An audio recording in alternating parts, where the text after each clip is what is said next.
Hello everyone, welcome back to एक live study point. तो आज हम क्लास 10 के इकोनॉमिक्स से चैप्टर 2 भारतीय अर्थव्यवस्था के क्षेत्रक को पढ़ने जा रहे हैं, सेक्टर्स ऑफ इंडियन इकोनॉमी।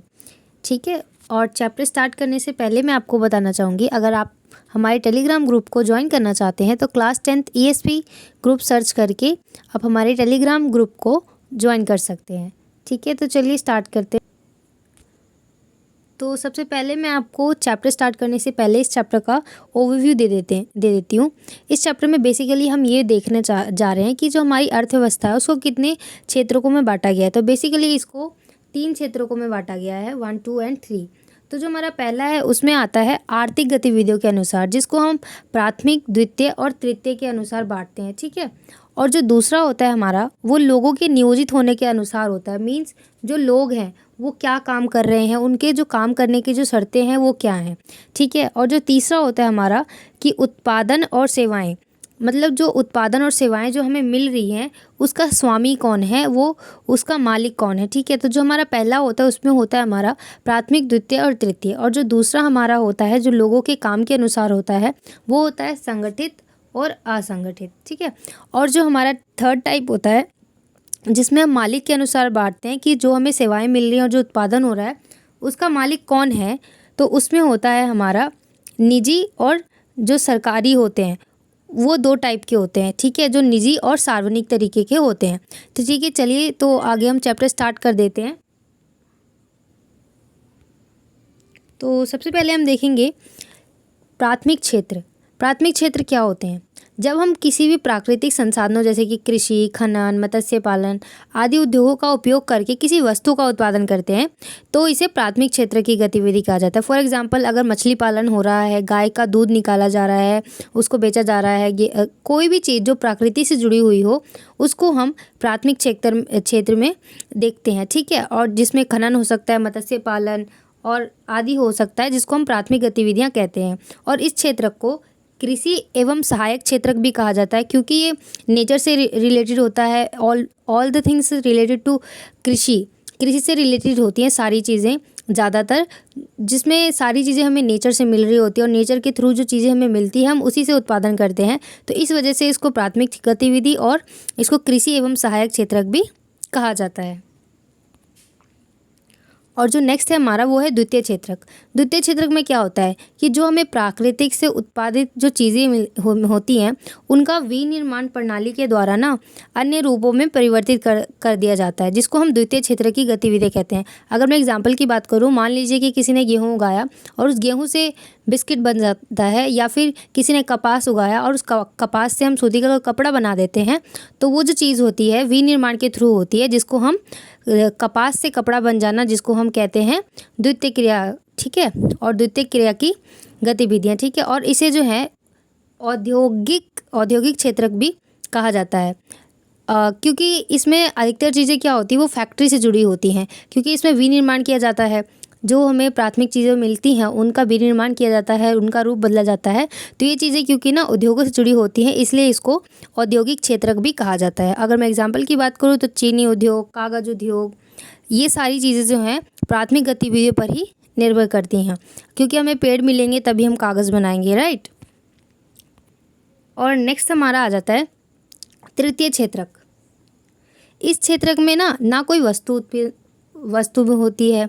ठीक है। वह किसी सेवाओं का उत्पादन नहीं करता है, बल्कि जो प्राथमिक इसमें ना क्या होता है कि जो यह क्षेत्र जो होता है वो वस्तु और सेवाओं का उत्पादन नहीं करता है, बल्कि प्राथमिक और जो द्वितीय क्षेत्रक है उसकी उत्पादन प्रक्रिया में सहायता करता है।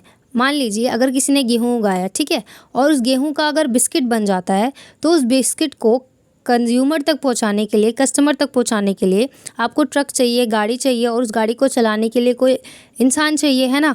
तो वो काम जो है ट्रक चलाना, और उसको जो चला रहा है ट्रक, तो वो क्या होगा, वो हमारा तृतीय के क्षेत्रक में आ जाता है।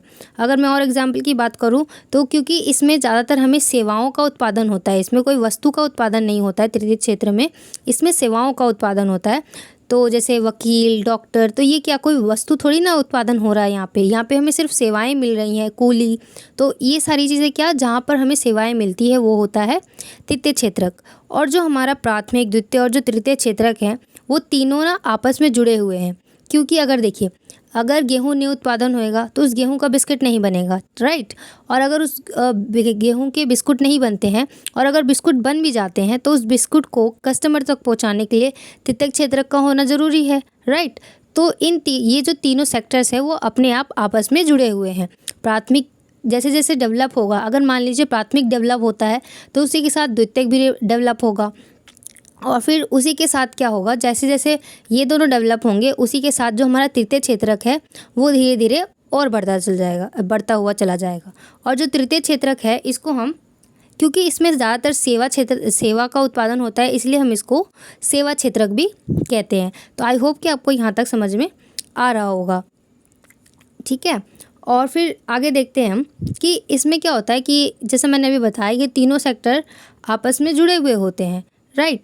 और अगर जैसे जैसे ये एक एक करके डेवलप होंगे, ये तीनों ही डेवलप होते चले जाएंगे। अगर प्राथमिक सेक्टर को अच्छी चीज़ें मिलने लग जाए और ज़्यादा उत्पादन होने लग जाए तो सेकंड सेक्टर बहुत ज़्यादा डेवलप होएगा, और फिर जब द्वितीय क्षेत्रक डेवलप होने लग जाएगा तो उसके साथ साथ ही तृतीय क्षेत्रक भी डेवलप होने लग जाएगा, ठीक है। और फिर यहाँ पे हम एक चीज़ देखते हैं कि यहाँ पे इन तीनों सेक्टर से जितनी भी चीज़ें उत्पादित हो रही हैं, क्या हम उन सारी चीज़ों की काउंटिंग करेंगे। अगर दूध मिल रहा है और फिर उस दूध का अगर मक्खन मिल रहा है तो दूध के प्राइस का अलग हम जोड़ेंगे, और फिर उस मक्खन का अलग प्राइस, और फिर मक्खन के आगे जो अगर वो बिस्किट में डल के बनता है तो क्या उसका अलग से प्राइस जोड़ेंगे, नहीं। यहाँ पे क्या होता है, यहाँ पे हमें सिर्फ अंतिम जो भी वस्तु है या जो सेवा उत्पन्न हो रही है उसका जो अंतिम मूल्य होता है ना, सिर्फ उसी की गणना की जाती है। देखिए एक एग्जाम्पल से समझिए कि एक किसान है, ठीक है।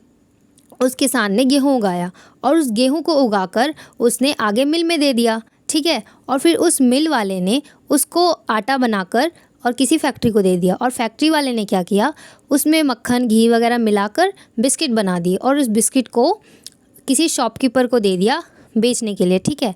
तो इस प्रोसेस में क्या ऐसा होना चाहिए कि गेहूं के अलग से पैसे जुड़ने चाहिए, और फिर जब वो आटा बन जाता है तो उस प्रोसेस में अलग, और फिर जब वो बिस्किट बनता है और बिस्किट बनने से पहले जब वो आटा होता है तो क्या इन सारी चीज़ों का मूल्य की गणना होनी चाहिए, नहीं।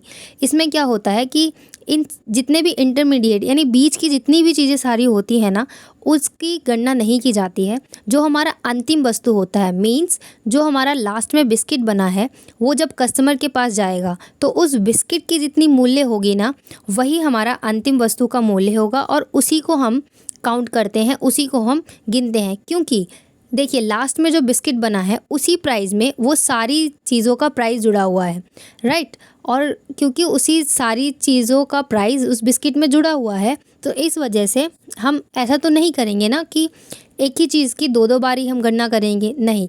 तो इस वजह से क्या होता है कि जो भी हमारी अंतिम वस्तु होती है या जो अंतिम सेवा होती है उसकी गणना करी जाती है। यहाँ पे जितनी भी बीच की चीज़ें हैं उन सब की काउंटिंग करने की ज़रूरत नहीं होती है। जो हमारी अंतिम वस्तु या सेवा उत्पन्न हो रही होती है हम सिर्फ उसी को काउंट करते हैं, ओके। तो यहाँ पे कहने का मतलब ये है, उत्पादित हुई और बेची हुई प्रत्येक वस्तु या सेवा की गणना करने की ज़रूरत नहीं है।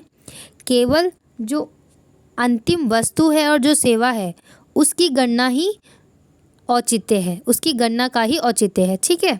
तो आगे हम देखते हैं जीडीपी। तो यहाँ पे भी कुछ अंतिम प्रोडक्शन का, अंतिम जो चीज़ उत्पन्न होती है, अंतिम जो सेवा है उसकी गणना करते हैं। यहाँ पे भी कुछ उसी का रोल है। तो जब हम किसी भी देश का जीडीपी कैलकुलेट कर रहे होते हैं तो उसमें भी जो हमारी अंतिम वस्तु होती है, अंतिम सेवा होती है, उसी का जो हम उसकी सेवाओं वगैरह का योग करते हैं, ठीक है। तो जीडीपी सकल घरेलू उत्पाद, ओके।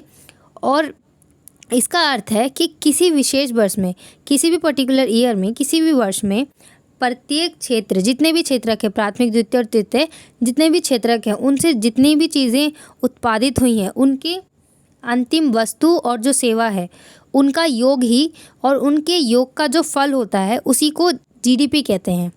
समझ में आया। किसी भी विशेष वर्ष में प्रत्येक क्षेत्रक द्वारा उत्पादित हुई वस्तु और सेवाओं का जो अंतिम मूल्य होता है उसका योगफल ही जीडीपी होता है, सकल घरेलू उत्पाद। तो आई होप कि आपको यहाँ तक क्लियर हो रहा होगा।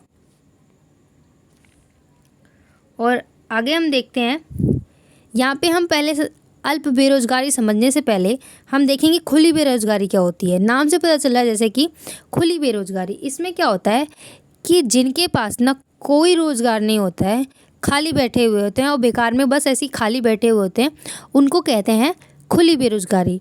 लेकिन जो अल्प बेरोजगारी होती है उसमें क्या होता है, जब किसी काम में जितने लोगों की ज़रूरत हो उससे ज़्यादा लोग काम में लगे हों और वह अपनी उत्पादन क्षमता से कम की योग्यता से काम कर रहे हो। मतलब अगर मैं एग्जांपल दूं तो मान लीजिए कोई एक खेत है, वहाँ पे सिर्फ 5 लोगों की ज़रूरत है, पर वहाँ पे 5 लोग और एक्स्ट्रा काम कर रहे हैं। पर अगर देखा जाए तो अगर उस खेत में से 5 लोगों को, उन 5 लोगों को और हटा दिया जाए, टोटल 10 काम कर रहे हैं, उसमें से अगर 5 लोगों को हटा दिया जाए तब भी उत्पादन उतना ही होगा, ठीक है। पर फिर भी वो इस वजह से वहाँ पे काम कर रहे हैं क्योंकि उनके पास कोई रोज़गार नहीं है, और जो रोज़गार है वो उनकी क्षमता का पूरा पूरा उपयोग नहीं कर पा रहा है। मीन्स उनकी जितनी कैपेबिलिटी है काम करने की वो उससे कम काम कर पा रहे हैं, इस वजह से, क्योंकि उनके पास कोई और अदर काम करने के लिए चीज़ है ही नहीं। अगर देखा जाए तो बात तो वही पड़ेगी, अगर 10 लोग हैं उसमें से अगर 5 को हम हटा दें तब भी उतना ही उत्पादन हो रहा है, फिर भी उसके बाद भी उस जगह पे, उस ज़मीन पे 10 लोग इसलिए काम कर रहे हैं क्योंकि उनके पास कोई और रोज़गार है नहीं, उसके अलावा कोई और विकल्प नहीं है कोई और काम करने का, जिस वजह से वो काम कर रहे हैं। तो ऐसे सिचुएशन में जिसमें वे अपनी क्षमता से कम काम करते हैं उसको कहते हैं अल्प बेरोजगारी। ओके, और इसको प्रच्छन्न तथा छुपी हुई बेरोजगारी भी कहते हैं, क्योंकि इसमें ऐसा तो लगता है कि काम तो कर रहे हैं पर जो उनकी क्षमता होती है ना उससे कम काम कर रहे होते हैं, इसीलिए इसको छुपी हुई बेरोजगारी भी कहते हैं। तो आई होप कि आपको अल्प बेरोजगारी समझ में आया होगा।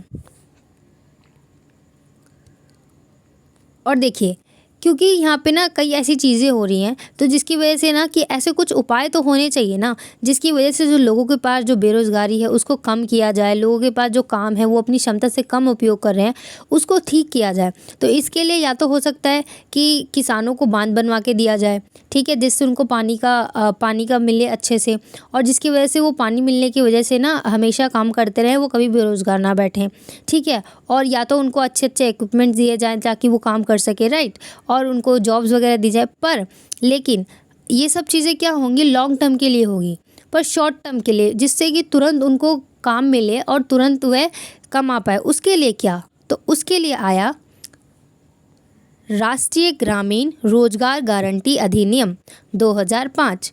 इसके अकॉर्डिंग सरकार ने लोगों को साल में उसके परिवार के सदस्यों में से किसी एक को 100 दिन के रोज़गार देने की सरकार की ओर से गारंटी मिली। इसमें क्या था कि 100 दिन के रोज़गार की सरकार की तरफ से गारंटी मिली, लेकिन अगर सरकार 100 दिन काम देने में असफल रह जाती है तो वो बेरोज़गारी भत्ता भी देगी। मीन्स अगर वो 100, और इसमें क्या था कि आपको इस काम को करने के लिए ना कहीं जाने की ज़रूरत नहीं है, आपके आसपास के इलाके में ही मिलेगा, और ऐसा कोई स्किल भी नहीं चाहिए, ये बिना स्किल के ही काम हो सकता था, ऐसा काम सरकार की तरफ से गारंटी था। जैसे ईंटा उठाना है ना एग्जाम्पल के लिए, और इसमें क्या था कि 100 दिन तो सरकार की तरफ से काम का गारंटी था ही था, पर फिर भी अगर सरकार रोज़गार उपलब्ध कराने में असफल हो जाती है, वह रोज़गार नहीं दे पाती है, तो वह बेरोज़गारी भत्ता देती है। ओके, तो आई होप कि आपको यह समझ में आया होगा।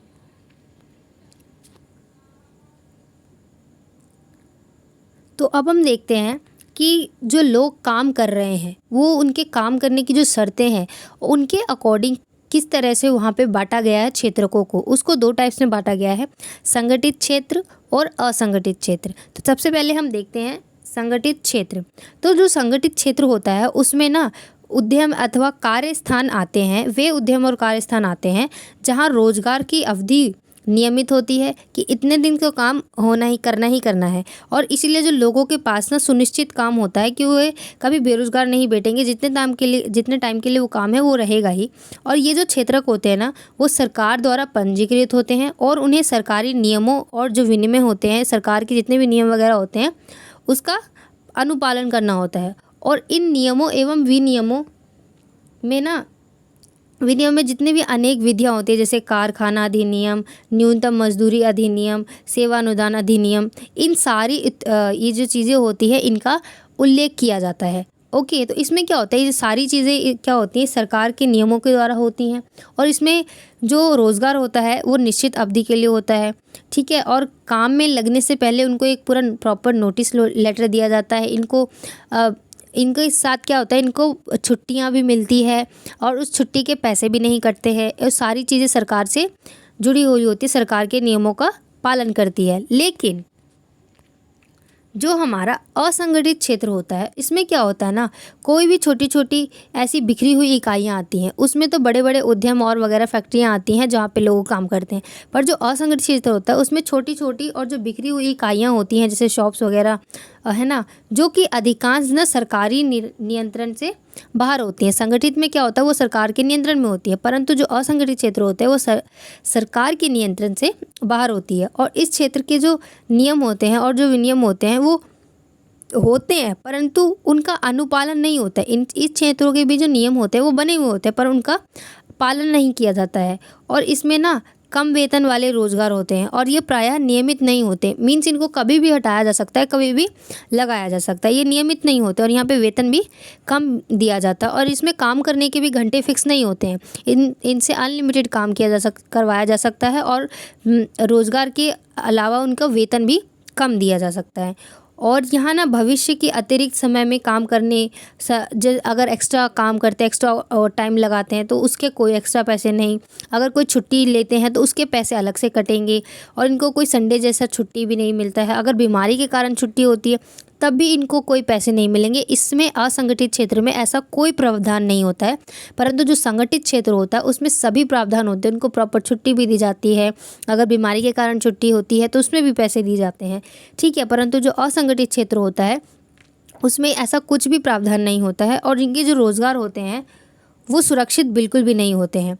और जो श्रमिक होते हैं ना, उनको बिना किसी कारण से भी कभी भी हटाया जा सकता है और कभी भी निकाला जा सकता है, कभी भी लगाया जा सकता है, क्योंकि ये कभी भी नियमित नहीं होते हैं। अगर मैं एक एग्जांपल की बात करूँ तो एक है कांता और एक है कमल। तो जो कांता है वो एक प्रॉपर कंपनी में काम करती है, जहाँ पे उसे जॉब में अपॉइंट होने से पहले उसको प्रॉपर लेटर मिला था उसको जॉब अपॉइंटमेंट का, ठीक है। और उसमें सारे जो नियम वगैरह थे वो लिखे हुए थे। और उसको छुट्टियां भी मिलती है संडे को। अगर वो बीमार हो जाती है तो उसको वो भी मिलता है और उसको पेंशन की सुविधा भी मिलती है, ठीक है। और उसको बहुत सारी ऐसी सुविधाएं मिलती है। और अगर वो ओवर टाइम लगाते तो उसको अलग से पैसे मिलते हैं और उसके जॉब की सुरक्षा की गारंटी दी जाती है कांता को, राइट। और परंतु दूसरी साइड जो कमल है वो ऐसे ही किसी छोटे मोटे स्टॉल वगैरह में काम करता है, राइट। और फिर उसके साथ ना क्या है कि उसको कोई सुरक्षा का प्रावधान नहीं है, उसको कोई छुट्टी नहीं मिलती है, उसको काम भी नियमित नहीं मिलता। उसका मालिक उसे कभी भी निकाल सकता है, कभी भी ला सकता है। और उसको जो वेतन है वो भी कम दिया जा सकता है। तो यहाँ पे जो कांता है वो एक संगठित क्षेत्र में काम करती है और जो कमल है वो एक असंगठित क्षेत्र में काम करता है, राइट। तो आई होप कि आपको ये दोनों में डिफरेंस समझ में आया होगा। तो अब हम देख लेते हैं कि स्वामित्व आधारित क्षेत्र। अभी तक हमने देखा कि आर्थिक गतिविधियों से रिलेटेड जो होते हैं प्राथमिक, द्वितीय और तृतीय। और सेकंड हमने देखा कि लोगों के काम करने के अकॉर्डिंग उनको किस क्षेत्रों में बांटा गया है, संगठित और असंगठित। तो अब हम देखेंगे स्वामित्व आधारित मीन्स जो हमें सेवा मिल रही है, जो वस्तु उत्पादन हो रही है, उसका स्वामी कौन है, कौन उसका स्वामी है, कौन उसका मालिक है, जिसकी वजह से हमें ये सेवाएं वगैरह मिल रही हैं। तो उस आधार पर दो तरह से बांटा गया है, सार्वजनिक और निजी क्षेत्र। तो जो सार्वजनिक होते हैं उसमें क्या होता है ना कि ये अधिकांश जो परिसंपत्तियाँ, इसमें जितनी भी संपत्तियाँ वगैरह होती हैं ना, उन पर सरकार का स्वामित्व होता है और सरकारी सभी सेवाएं उपलब्ध करवाती हैं। जैसे कि अगर हम बात करें एरोप्लेन की बात करें तो उसमें जितनी भी सेवाएं वगैरह मिलती हैं तो उसमें ना वो सारी, और पार्क, हॉस्पिटल, तो इसमें क्या होता है, ये सार्वजनिक होते हैं, सभी इसका उपयोग करते हैं। तो इसीलिए ये जो चीज़ें होती हैं वो सरकार के स्वामित्व होती हैं, इन सभी पर सरकार का स्वामित्व होता है। और ये सारी चीज़ें उपलब्ध भी कौन करवाता है, सरकार। तो ऐसी चीज़ें या ऐसा क्षेत्र जिसमें अधिकांश परिसंपत्तियाँ जो होती हैं वो सरकार के स्वामित्व की होती हैं, उनको हम सार्वजनिक क्षेत्र कहते हैं, राइट। और फिर जो निजी क्षेत्र होता है इसमें परिसंपत्तियों पर स्वामित्व और जो सेवाएं हैं उनका वितरण जिम्मेदार केवल एक व्यक्ति या कंपनी, केवल एक व्यक्ति भी हो सकती है या एक कंपनी हो सकती है जिसके हाथों में हो सकता है, ठीक है। जैसे कि टाटा बिरला की बात करें तो वो एक कंपनी है पर वो निजी क्षेत्र की है, ठीक है। और रेलवे अथवा डाकघर जो सार्वजनिक क्षेत्र के उदाहरण है, जबकि जो टाटा आयरन एवं जो स्टील कंपनी है, टिस्को वो और जो रिलायंस इंडस्ट्री है लिमिटेड, ये कंपनियां क्या है, निजी स्वामित्व के उदाहरण है। तो ऐसे क्षेत्र जिन पे सरकार का स्वामित्व होता है सार्वजनिक क्षेत्र, और ऐसे क्षेत्र जिस पे किसी एक निजी व्यक्ति का या एक कंपनी के हाथों में होता है उसको हम कहते हैं निजी क्षेत्र। और अगर एग्जाम्पल की बात करूं तो सार्वजनिक क्षेत्र में रेलवे, डाकघर, ओके, और जबकि निजी क्षेत्र की बात करें तो टाटा आयरन, टिस्को और रिलायंस इंडस्ट्री, ये सारे क्या हैं, निजी स्वामित्व वाले क्षेत्र में आते हैं। तो आई होप कि आपको यहाँ तक सारी चीज़ें अच्छे से क्लियर हुई होंगी। हमने पहले देखा प्राथमिक, द्वितीय और तृतीय चीज़ें, और फिर देखा किस प्रकार जीडीपी कैलकुलेट किया जाता है। जीडीपी कैलकुलेट करते वक्त हमें अंतिम वस्तु की गणना का जो योग होता है, उसी का फल जो होता है वही हमारा जीडीपी होता है। फिर हमने देखा संगठित और असंगठित क्षेत्र, उसमें किस प्रकार काम के अनुसार लोगों को बांटा जाता है उस क्षेत्र को, ठीक है। और फिर हमने लास्ट में देखा स्वामित्व आधारित क्षेत्र, जो कि थे सार्वजनिक और निजी क्षेत्र, ओके। तो आई होप कि आपको यहाँ तक सारी चीज़ें अच्छे से क्लियर हुई होंगी। अगर फिर भी आपको कोई चीज़ समझ में ना आई हो तो do right in the comment section, और अगर आपको ये वीडियो पसंद आई है तो do like, share and subscribe, and thanks for watching.